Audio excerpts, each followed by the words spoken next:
Hello, I'm James, Hi, I'm Jimmy, and welcome to A Job Done Well. the podcast that helps you improve your performance and enjoyment at work. Afternoon, James. How are you doing? I'm doing very well, thank you very much. How are you? I'm very good, very good. What have you been up to recently? Oh, I can. Well, no, I had the joy of the final days of the Nottingham Christmas market. Shuts today. How much did New that Year's cost? Eve. How much did that cost you? Oh, you don't want to know. I went there. There was an ice skating rink. And the centre of Nottingham on New Year's Eve, ice skating is a good place to get stabbed, I can tell you. So that is what I've been up to. How about you? Well, have a similar ice skating story when I was in Vienna a few weeks ago, and we went ice skating on a Christmas market.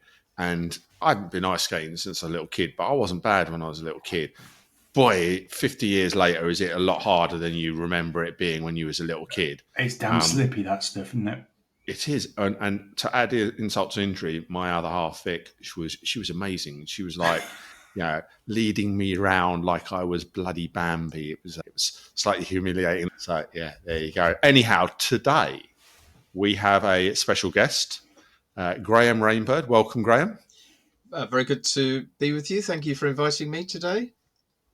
Well, just a little bit of a history. I had the privilege of attending a exec training course that Graeme was running many years ago, and there were a number of aspects of this course that just were phenomenal in terms of helping improve performance, which is what this podcast is all about. And so we invited Graeme on to talk about one of these bits of expertise. So Graeme, do you want to tell us a bit about yourself? Do you know what? I have spent the last 25 years or so working in the realm of leadership and change. How do we engage people so that they perform? How do we create great places where people really want to do their best and they feel that they really make a difference? And really just getting to understand a little bit about people and what makes people tick and how we can help people have the confidence to perform. I think that's probably my passion. That's what I really love to do, sort of unlock the puzzles of people a little bit and create places where people want to work. Well, we're very lucky to have you here. James and I were discussing topics for future podcasts, and the power of questions, which is what this is all about, was one of those things. And we decided, rather than it being amateur hour and James and I bumble our way through, we would get in you as an expert in this. So over to you, Graeme. Well, I don't know about expert. I think the word I often use is addict. I have become transfixed by questions. I think questions are fascinating elements of life and how we engage with people that don't really get the attention that they deserve. So let's have a chat today and see if we can sort of share some of that addiction, that fascination. If maybe I could ask the two of you a question just to start us off. If I was to ask you what are questions for? Why do we ask questions? What would your off the top of your head answer be? I suppose for me, it's to find something out, to interrogate the situation, get some more information. Absolutely. Yeah, we are. If we want to learn something, find something out, then we ask a question. Absolutely. That's what I love the word you use as well. Interrogation. There's a particular that's pure James. Particular pure line James. of questioning that we could go down. That's what when my wife asks me a question, that's what it feels like, you see. So never you. No, never me. Not at all. No. Never. But it's true though. Questions can feel like an interrogation when we're too full on with them. Jimmy, what would you add in? Yes, questions to get information. I'll probably add in, we ask questions to make people feel comfortable about the situation, to make them open up, make them share stuff about themselves or about their situation. Absolutely. So I think I ask this question of people a lot. What are questions for? And I would say that 9 times out of 10, the first answer that people will give is, well, we ask questions to get answers, to get data. Sometimes they might say to clarify something, so hone in on the detail. And then as we continue the conversation, actually questions are far more than that. Our questions Jimmy, I think from what you were saying, they build a relationship. So I don't think it's not a conversation that we ordinarily have. We don't normally talk about questions. So I think we're doing something slightly unusual when we turn the spotlight on our questions. If I was sat with you on the sofa, Jimmy, and you got up and I asked you, are you putting the kettle on? What's the purpose of my question? You're clearly asking me to put the kettle on. If I'm sat in a restaurant and the waiter asks me, would you like a side dish with that? What's the purpose of the question? Order a side dish. You haven't ordered enough food. If we're in the selling pub, you something. No, he's got a target. That's what it is. Yeah. Yeah, I'm trying to hit my target. If we're in the pub, and I don't know that pubs actually do this anymore. I was reminiscing the other day. You used to get thrown out of the pub come 11 o'clock. You did. And the landlord would... That was before my time, though. Well, you already gone home at 10 o'clock. Yeah. The landlord would loudly ask, haven't you lot got homes to go to? And it's not really it's not a curious question. It's not, he doesn't really care about your domestic situation. It's an instruction. So yeah. The point I'm trying to make is that we are very sophisticated in the questions that we ask. We ask questions all of the time. They're the fabric of our conversation. And a lot of our questions are not about finding out information. They are about nudging us to do things. You know, the waiter's trying to nudge me to spend more money. They are about building relationships. They're about getting to know people. So if we turn the spotlight on questions, we don't need to learn how to ask powerful and influential questions. I think we all know how to do that. What I do think is interesting when we talk about it is just to switch the light on and help us all remember the power that our questions have. Because when we remember that, then actually we've got a really useful tool. Whether it's at work, whether it's at home, it's an underrated tool. And I think that's what I love to do, is to switch the light on for people to help them think about those questions. And I guess that's just go back a stage, Graeme. That's what really struck me is when I was on this course, struck me was every day we will ask questions without a shadow of doubt, but we put very little thought into those questions to really make sure they are as effective as they could be. And then when you actually start doing that and putting thought into your questions, the things that change around you and the possibilities it opens up were really, scary. And I just spent an hour out of time afterwards thinking, why didn't I do this 20 years ago? This is ridiculous. Sorry, James, you were going to say something as well. Well, I was just thinking that you said we're very sophisticated at asking questions, but presumably we're very sophisticated at understanding the implication of questions as well. It cuts both ways, is that? Yes. Yeah. Where are you heading with that? No, I suppose I was just thinking it is. Are you putting the kettle on? No is not the right response, is it? Yeah. Yep. Yeah. Yes. So if I ask you, are you putting the kettle on? I'm not the puppet master. I'm not. That isn't me then pulling the strings and sort of inextricably forcing you into the kitchen. But it is giving you a message. I would like a cup of tea. You're nearer than I am. Would you go do it for me, please? It's sort of part of the negotiation of how we get through our lives, I suppose. But I think in that one, Graeme, though, that it's a softer way of asking someone to do something for you. It's easier for me as the questioner, and as the recipient, it's a little bit softer than being given an order. So there is a bit that, like James is saying, is how the question makes you feel as opposed to getting a command. It's different, isn't it? I think that's a very good way of putting it, Jimmy. Yes.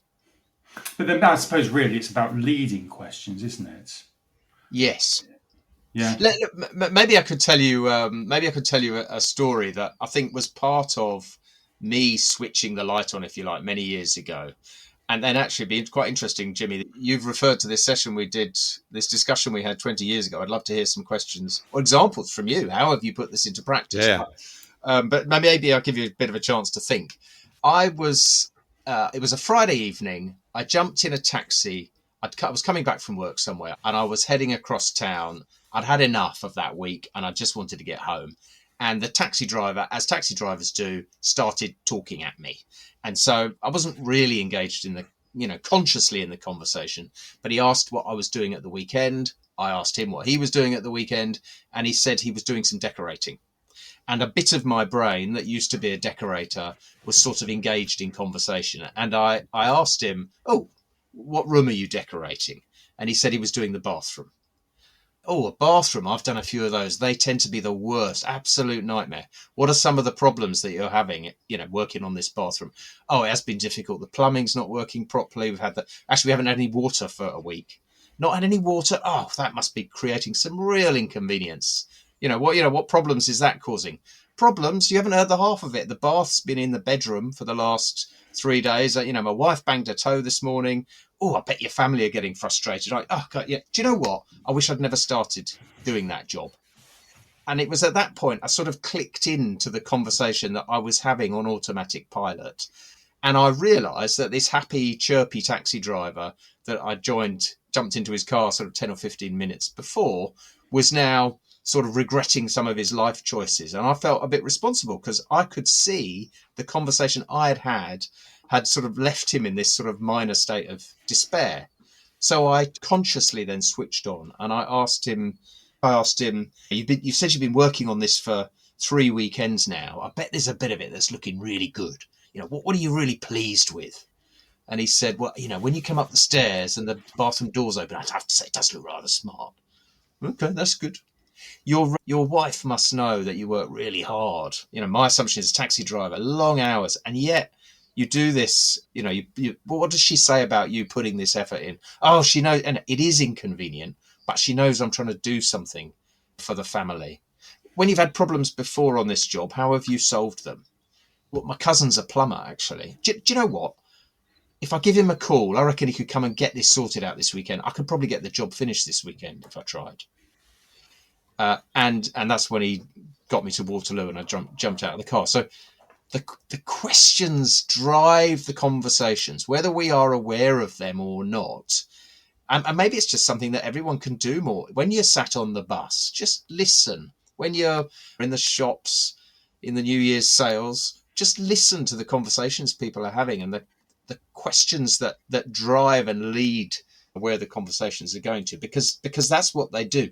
Well, that's interesting. It reminds me of a conversation we had. We had a chap called Hugh Alley on, and he coaches process improvement. But what he does is he has a very fixed set of questions where he goes through, which get people to think about their problems. I suppose the point is he's steering the conversation by those very questions, and that, I suppose, is exactly your point. Yes. And what a great question in whatever language that works for you. Where do you want to go? Where do you want to be? Because actually, if you listen to people's conversations, I think one of your previous podcasts has been about the value of looking at what's working. And I think we often ask, effectively, why do you regret where you've been? Which is not as good a question, in my view, as the where is it you want to be actually directs us somewhere tangibly more useful. If you think about a conversation with a member of your team about last year, if you have a performance conversation, you say, tell me all the things that didn't go well for you, what went wrong last year. That has a certain thing versus tell me the things that you're proud of that you achieved in the last year. Physically and mentally and emotionally, you'll have a very different reaction to each of those questions. Absolutely. And it doesn't stop there, because you can also ask, for you, when we're raising a glass at the end of 2025 and we're looking back and saying, wow, what a great year that was, what could you do even more? What's the next step up? What's going to make this a great year? How do you build on? So, but it is the questions. And if we just ask the easy, thoughtless questions, we often shift back into, well, why didn't it work, and what went wrong, and what didn't work? Because I think that's part of the human condition in a way. Yeah, and just to your question that you were going to ask me, I was struck when we went through this many years ago, how much we did it without thinking about it. And then when you actually start to think about ahead of time, the questions you want to ask, how it changes the outcomes that you end up when you have one-to-ones with people, which if you do prep, then often you think about what are the things I need to tell James when I catch up with him. It's these 5 things. So you are immediately in broadcast mode, as opposed to what are the 5 questions I want to ask James. It creates a completely different sense of the relationship. It opens up the conversation much more. The other person becomes very engaged, as opposed to, right, you're going to broadcast, let me get my pen out and take my list of things to do. For me, it was just the practice of thinking about why am I having this conversation first off? What can I then ask? As well as, I couldn't get away from the fact I have to tell some people some stuff, but balancing out with, I'm going to have 3 questions, I'm going to have 3 things I want to tell them. So another good example is when I would go out on site visits, the people they sit you next to, frontline teams, I want to know what's going on. I don't want to hear the usual management bullshit that you get about everything's great, everyone's fantastic. I want to know what's really going on the ground. And we talk a lot about observing and getting close to the work. That's all well and good. But if you haven't got the questions that unlocks what's going on, you will hear no, it's all okay. The system works well. We are serving our customers really well. Actually, when you sit with somebody, if you get them comfortable, one of the great questions was, what's your favorite claim? What's your favorite case? What's your favorite customer? Something that was personal to them but related to the work. Everyone has them. And all of a sudden, they'll open up and they'll start talking to you about stuff. The show you're listening to right now brings you insights to help you improve performance and enjoyment of work. It takes a long time to produce, but we think it's well worth it. It's all in the name of helping you getting the job done well. All we ask in return is that you share the link to this show with someone that you think would benefit from it. And if you haven't already, click on follow the show wherever you're listening to this podcast right now. Anyway, let's get back to the show. I think, Jimmy, you illustrate a couple of things, and I'd be interested to hear if these have come up in other conversations that you've had. It seems to me that this thing you're saying about broadcast mode, often I think we feel we're adding value when we have the answers and when we're telling people what they need to know. I was talking about a leader the other day, and I asked somebody who was reporting to them, how did your conversation go when you were suggesting this new way of working? And they said, I didn't get a chance to raise it. They spent the whole time talking to me. And I think that's the dynamic that we often get into. We think that the valuable thing is what we have to say. And often the value that we can achieve is when we get other people to talk.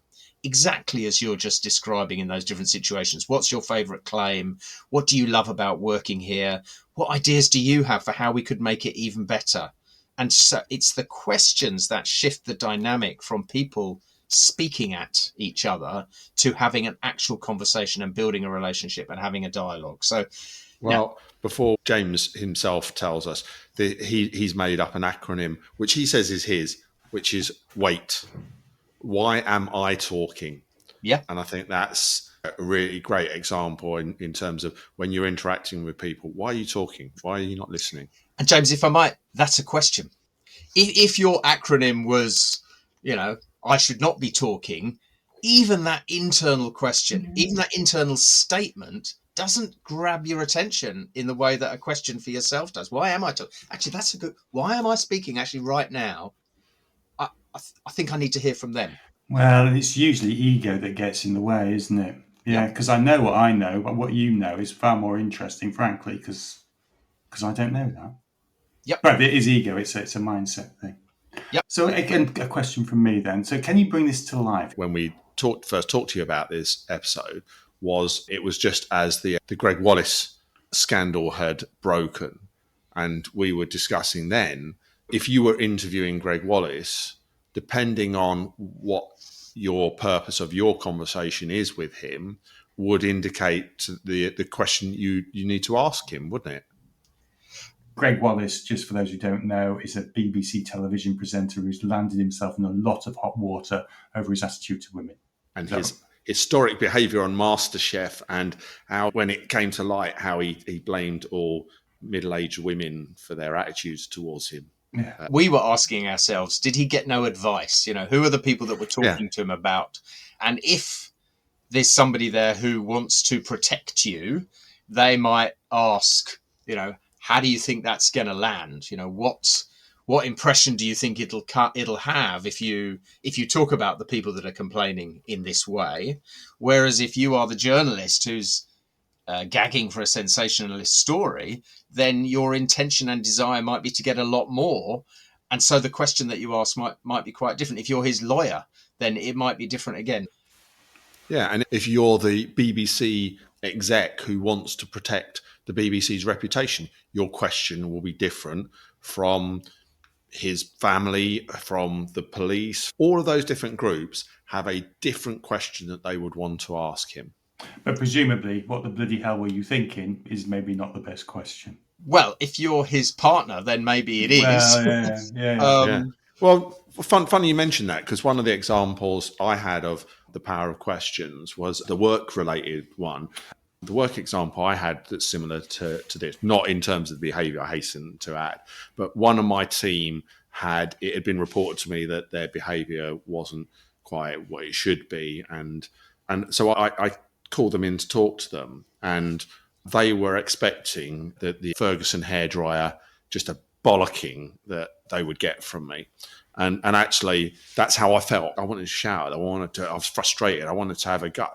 And actually, what I actually wanted was them to understand the impact of their behaviour, not do it again. So rather than go in and give them the hairdryer, I went in and thought about the questions I wanted to ask them. What impression do they want to create with people? How do they want people to feel when they're interacting with them? So it was stuff like that got them to talk to me about it. And they came to the realisation that actually, no, that wasn't how they wanted people to think about them. And I could tell from that they had taken on board that wasn't the impact they wanted to have, and therefore they would do something different in the future.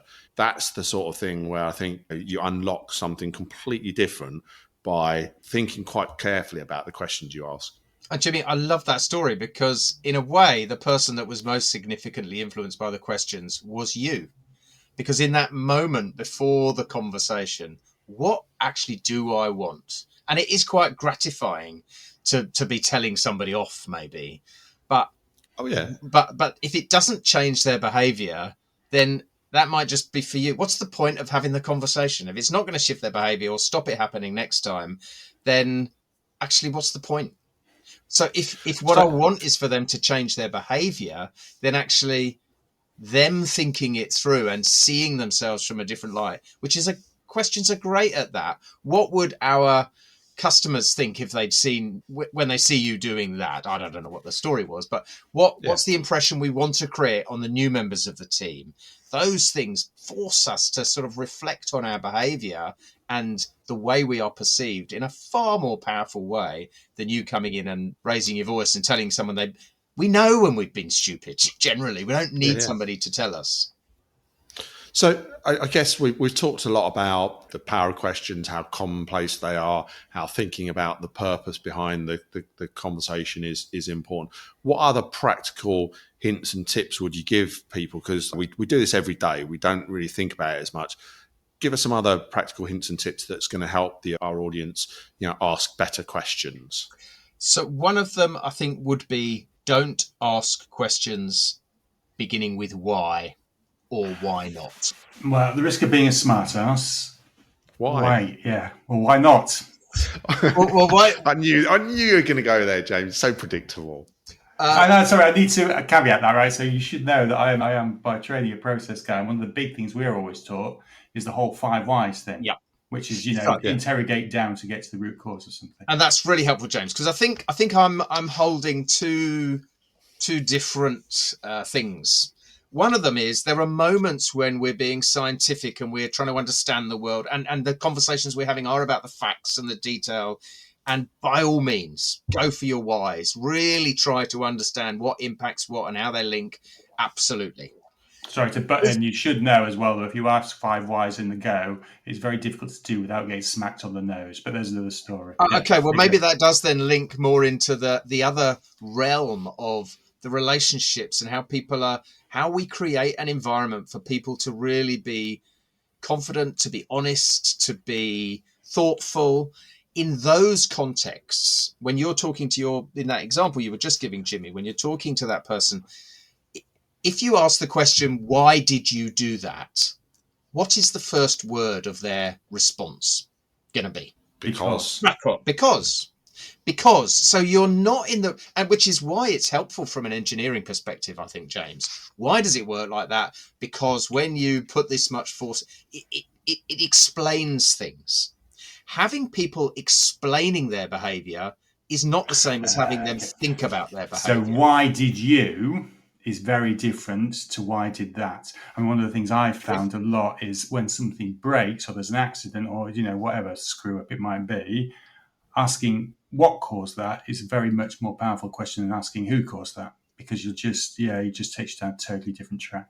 Which I love the nuance. So actually a different suggestion I would make for people when you're thinking about a situation, you're wanting to approach it and you're thinking, actually the question I asked could be really helpful. Think about your purpose, think about the direction, and then write it down. Maybe even read your question out to somebody. Jimmy, I'm about to go and have this conversation with James. It could be a bit awkward.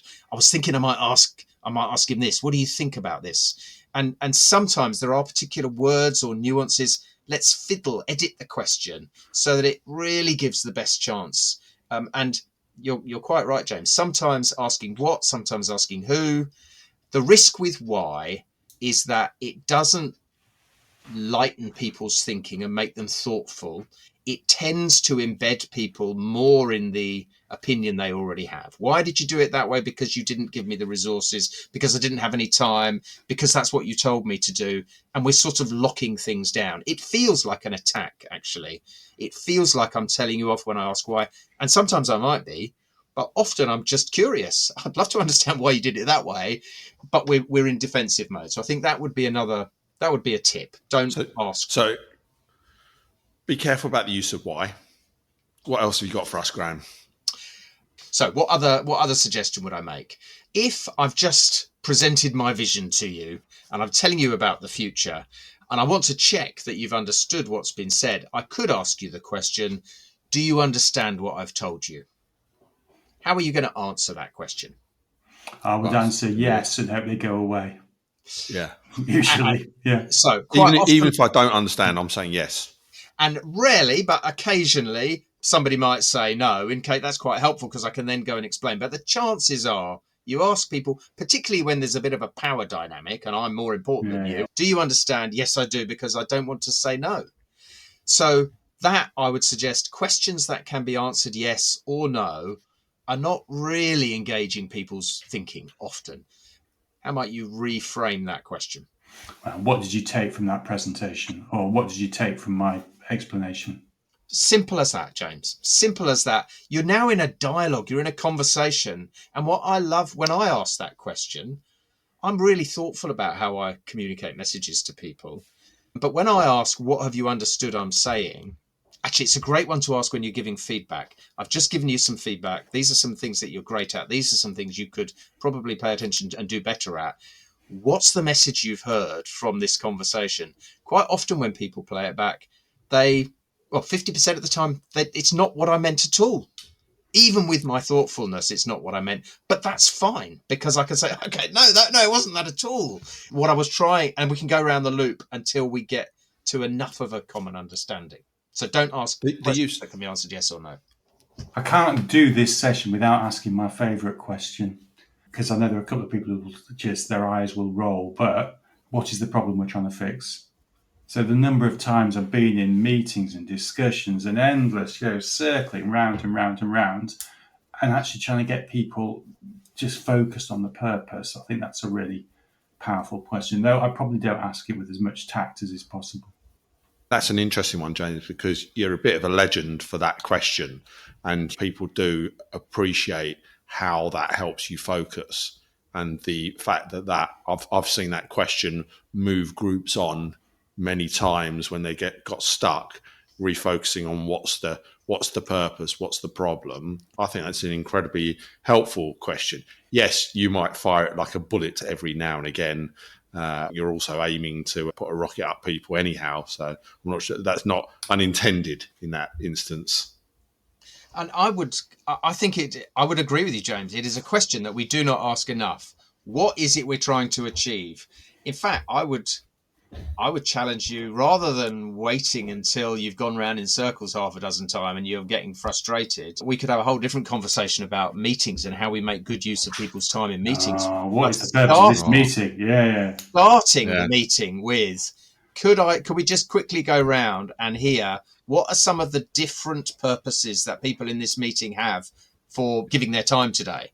Not to assume there's one purpose, but to assume that there are many purposes. And let's get them all out to start with. Oh, that's a great question, because there'll be so many people who would answer, I'm only here because my boss made me. Well, it's great. Ask that if that's what they say, then say, I give you, and I've done this actually at many events, to say, genuinely, if that's why you're here, honestly, with no comeback, you can go. If you think your time should be spent elsewhere, please go do that. Because you're wasting your time, yeah. Because you're wasting everybody. And I worked with someone who used to go into meetings and say, right, why are we here? What's the purpose of this meeting? And then every now and again they go, right, you don't need me for this. I'm going. Yeah. Not in an arsey fashion, just in a, no, you guys can deal with this. You do not need my help to sort this out. So I think that's we don't need to wait. Let's be clear up front. I think we have played with the structure of questions and the direction of questions and the language that's used in the questions. Let's also be clear, the relationship and the tone and context, all of those other things. Absolutely. We can write a question down and it can look fine. And then I can come and ask it you and it feels like a slap round the face with a wet fish, or, all of those things absolutely come into play. I think a lot of what we're talking about with questions, this isn't new. I'm not suggesting that there's any new clever model. Or at the heart of coaching is questioning, is a way of engaging with people that makes them draw out their thoughts and intentions and challenges them from a point of view of what they're wanting to achieve and where they're wanting to go. So I just want to acknowledge that. Well, it's another classic Lawtherism, common sense, but not always common practice. Yeah. And I think that's true in a lot of what we're talking about. I'm sure there'll be people listening to this would have been furiously nodding at certain points. But, in all honesty, how often do we do all the things that we've talked about and are as thoughtful as we talked about? Very rarely, I would guess. Which means that this is a massive opportunity for all of us.